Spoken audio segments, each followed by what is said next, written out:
This program is a production of SICA. Funding for Firing Line is made possible by a major grant from the John M. Olin Foundation, Incorporated. Additional support is provided by the Mobile Corporation, L. John Polite, Jr., the Friends of Firing Line, and by the financial support of viewers like you.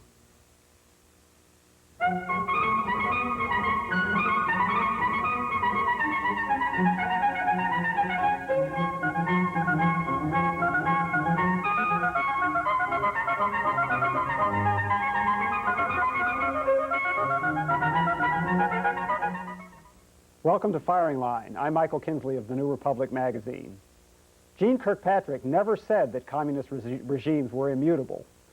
In her famous 1979 article, Dictatorships and Double Standards, on the difference between totalitarianism and authoritarianism, she merely said, quote, "The history of this century provides no grounds for expecting that radical totalitarian regimes will transform themselves," unquote.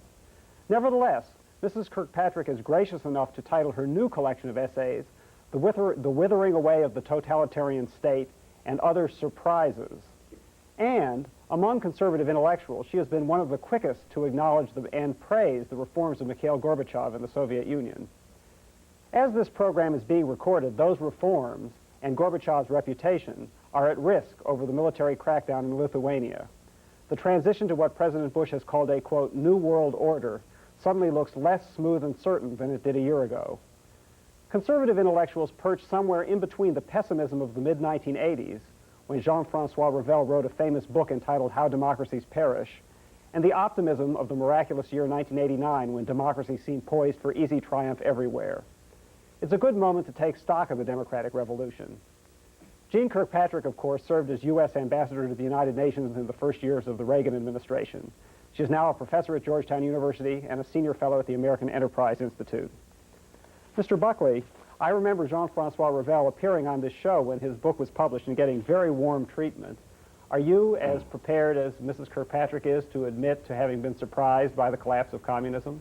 Well, I think everybody was surprised. However, the time is probably especially ripe for distinctions.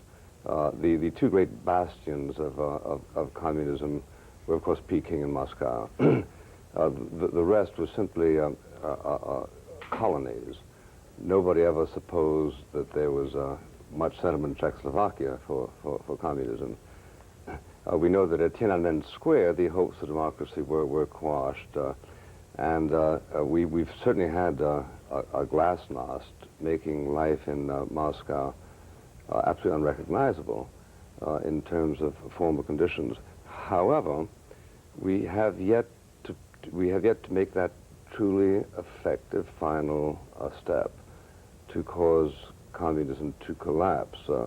Would you, Ms. Kirkpatrick, on reconsideration, say that although it is withering because of lack of sustenance and lack of vindication, it hasn't quite disappeared?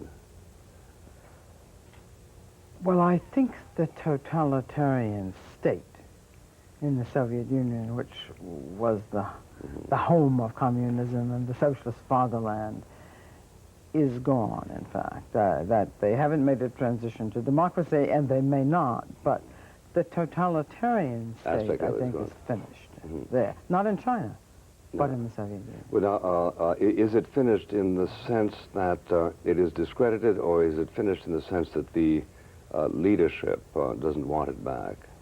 I think both. I think it's finished in the sense that it's discredited. I think we've seen a collapse, really, of the credibility of communism to Soviet political elites, for the most part. But also, I think there are apparatchiki who like very much the mechanisms of control associated with the all-powerful state. I don't think that all-powerful state can ever be all-powerful, again, though absent a powerful ideology at its core. Well, that's a question I want to ask you. Can you conceive of a totalitarian state that isn't ideological in character? I can't. frankly, although I want to say that someone Because it has some sort of theological base. I really believe that a totalitarian state, almost by definition, requires an ideological core, because how else are they going to control culture as well as society, ideas, or try to control ideas and beliefs and values without an ideology? It's only fair to say here, though, that Karl Wittfogel, in his model of hydraulic society, did give us a model of a totalitarian state that was not ideological at its core. Yes, he did, raising, of course, the question at the time whether Karl Wittfogel's vision was actually historical or whether it was a postulate. And that remains a little bit unanswered. But now, if take one of these sort of black African states in which a central figure really dominates everything, it helps get him a kind of hearing if he declares himself a Marxist, because he brings along all of that populist baggage with that term, historical determinism, so on and so forth. In fact, do you judge the situation to have improved to the extent that this no longer is useful to somebody who simply wants to one-man rule? Now, as of now, yeah. It's no longer useful, I think, to an African leader to declare himself a Marxist. I don't think he can any longer plug in to a great Cold War, for example, and be on one of the sides in a great divide in history, and nor can he count on getting the sorts of resources which he could have before by declaring himself a Marxist. Yeah. Would you say that the discrediting of communism and the withering away of the totalitarian state happened pari passu, or would you say that communism's discreditation made possible the withering away of the state? Which came first? I think that the collapse of belief at the very top in the Soviet Union, which I think happened for several different reasons, made possible the dismantling of some of the key elements of totalitarian control. I think that one of the most dramatic evidences of this initially was the decision of Mikhail Gorbachev not to use force either to ensure ideological conformity at home, nor to maintain Eastern European states inside this Soviet empire. And he was then yielding to reality, or he was then acknowledging that the eschatological premises of his faith had shattered? Which was he doing? I don't think we know. He may have been doing something different than that. He might still be a closet communist. Oh, I think he probably is. You know, I've talked to a number of Soviet reform communists and reform socialists and dissident Democrats, some of whom have known him, really know Gorbachev quite well, and who believe that he has always been a communist, in fact, and that on the model of Dubcek, he was sort of seeking communism with a human face, believed it was possible, which was his fundamental delusion, but a communism with a human face involved a lot of diminishing of just brute force and the role of brute force in that government. In other words, assuming that he continued to believe in communism, he might have believed that it was history's turn to advance the communist timetable, not necessarily that of the Secretary General of the Communist Party, right? He might have. And that therefore, let's sit back and wait, let history do its turn. I think so, but I also think, though, that he believed that given a choice, with people without coercion would choose communism. I think he may have believed that about Eastern Europe. He may have believed that given a choice, the people of Czechoslovakia or of East Germany would choose to continue in their association Or with the Nicaragua. Soviet Union, Yeah. or Nicaragua. Yeah, well, he certainly has got a lot of time in the closet before he... Yeah. Now, let me ask you something, an arresting sentence or two in your book. You write, we, i.e. those of us who were pretty pessimistic about the attrition of the Soviet ideology, we should have reflected more on the models of regime changes offered by Plato Pareto or Harold Lasswell, which insist that regime changes begin with the ruling elite and less about those offered by the European revolutionary tradition, which sees change as precipitated by mass discontent. Now, is it your judgment that what we saw happening in Poland and in Russia was something that was the doing primarily of the elite? No. My judgment is that what we saw happening in the Soviet Union, vis-a-vis Poland, Czechoslovakia, East Germany, was the doing primarily of the elite. I think, in fact, that the structures of totalitarian control were so tight in the Soviet Union and in Eastern Europe that they had to be dismantled from the top. I was in Poland just after the elections, at the time the Solidarity government was being formed, and people who were about to join that government confided, really, that they believed it wholly possible that Soviet troops would crush the effort to establish a non-communist government in Poland. As they did in Czechoslovakia and As it did Hungary. precisely in 1968. And, so the decision not to do that was Gorbachev's, was it not? Yes, I think that the key decision that Gorbachev made, and his great contribution, frankly, to Europe and our times, was the decision to keep the Soviet troops in their barracks in Eastern Europe, in Poland, Czechoslovakia, East Germany, and so forth. Yeah, what we don't know 100% is whether that decision was his reading of reality, or whether it was a kind of despair over the continuing necessity to use troops. He might, for instance, have thought that if he had used troops this particular time, there would have been such popular revolt that it could not have been quelled as easily as 68 or 56. Well, he might have. I don't think we'll ever know his motives. No. For certain, it's not even clear that he will know his motives, or that he does know them. But I think it's interesting that Gorbachev, from the beginning of the time that he took power as first secretary, was very interested also in enhancing the Soviet relationship with Western Europe. He had this vision of a common European home and a common European family. And he wanted to be part of Western Europe, and I think he wanted very badly to break down the division, the Berlin Wall, if you will, the divided Europe, which separated the Soviet Union from the West and all the good things in the West. I don't think he thought so much about what kind of price there might be to pay in terms of power. But I do think he was interested in diminishing coercion in part to establish a better relationship with Western Europe. But when it came to Lithuania, he figured he couldn't be that permissive, because Lithuania had been a Soviet republic since 1940. Yes, and I think in the beginning, with Lithuania precisely, we see a good example of his optimism.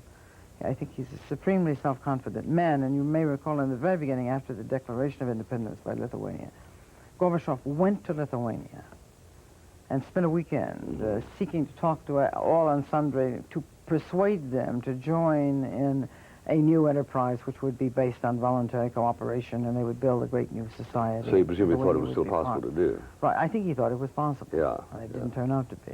He thought he could persuade them to choose continued association with the Soviet Union. Tell us about Plato's idea of the transformation of society as a result of the exertions of the elite. Well, I think two of the most illuminating chapters in any book, in fact, are books 8 and 9 of the Republic, in which Plato describes how regimes change, and specifically how they deteriorate from the very best regime to the worst regime, which is tyranny. And he says that... Was he describing any historical regime, or was he speaking abstractly? He was giving us a model of how regimes change. This is what he thought happened. Yeah. What he thought happened was that subtle, almost imperceptible changes in values and in views and goals were formed in children of the elite, of the ruling elite, by their mothers, by their nursemaids. It always reminds me of F.H. Bradley's view that nursemaids are kings. Nursemaids really rule the world. Plato thought that from nursemaids and from mothers, the next generation develops some slightly different goals and values than the ruling elite. As a result of what? As a result of envy, as a result of neglect. If honor was the supreme value in the house, in the republic, then they might lack for money, and so the wife and mother or the nursemaid might complain a bit about the lack of money, might point to someone who had more money though less honor, and almost without anyone realizing it, the next generation might grow up. The next ruling generation might grow up thinking, well, wouldn't it be better if we spent more time making money and less time pursuing honor? What's honor so good for anyway? So when they arrive at the top, they make some different decisions which aim at maximizing wealth instead of maximizing honor. And when they get to the top, then their children might, in a similar fashion, Go another step. Go in another step, Yeah. and develop notions about, wouldn't it be marvelous? We don't really like having to work so hard and making all this money. What's it good for anyway? Wouldn't it really be better to have less discipline and less work and more fun, more freedom? Well, to what extent was Plato a creature of abstractions which always presupposed that the elite dominated social movements, which of course got transformed in the 18th and 19th centuries? Right. Well, he was, and I mean, of course, Athens was a democracy, which was governed by an elite within that democracy. Athens was a democracy, though it didn't include all the people who lived in Athens, but within the democracy that Athens was, there was a very small elite who ruled. Now, it's true with the democratic revolutions of the 18th and 19th centuries, the 20th century.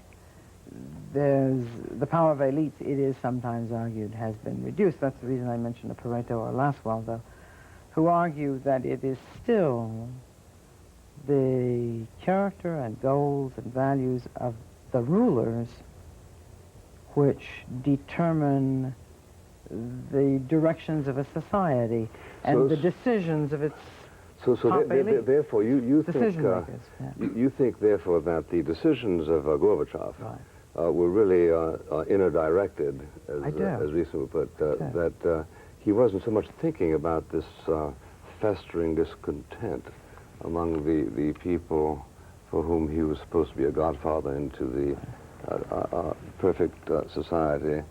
He was simply exercising his own judgment about the failures of the existing situation. I think the power of the top ruler of the Soviet Union is so great, has been so great anyway, that he could, in fact, pursue his own sort of goals and his hopes for the Soviet Union, and including a closer relationship with Western Europe. And he wanted the good opinion of more Europeans, and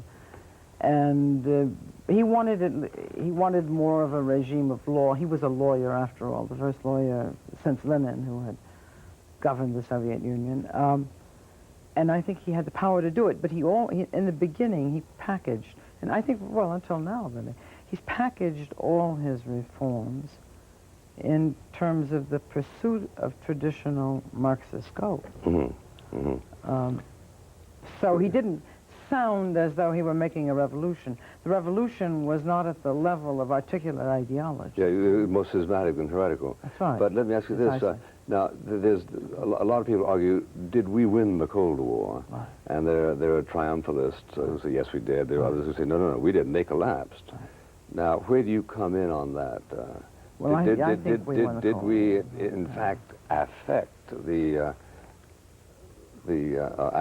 judgments of Gorbachev during these critical periods in virtue of our determination at previous critical moments? Well, I think so. I think that that American policy and Western policy contributed, although I think the internal collapse of confidence was finally crucial, probably. Credibility of the ideology, perhaps. But I think that we made it much harder.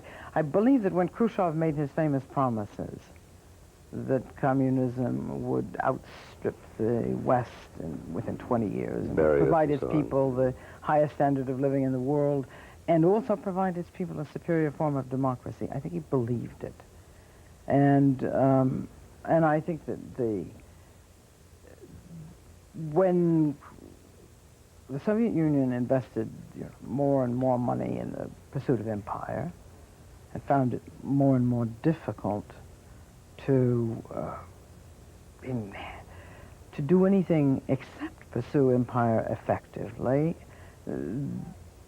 found their own economy stagnating, scarcity becoming the rule instead of growth becoming the rule. I think that the goals sort of shifted somewhat, and that the Soviet goal of achieving the highest standard of living, realizing the dreams and the promises of socialism, was confronted with its own failure. And did we have anything to do with that? I think we had a lot to do with it. I think what we had to do with it was our own success, but also I think that by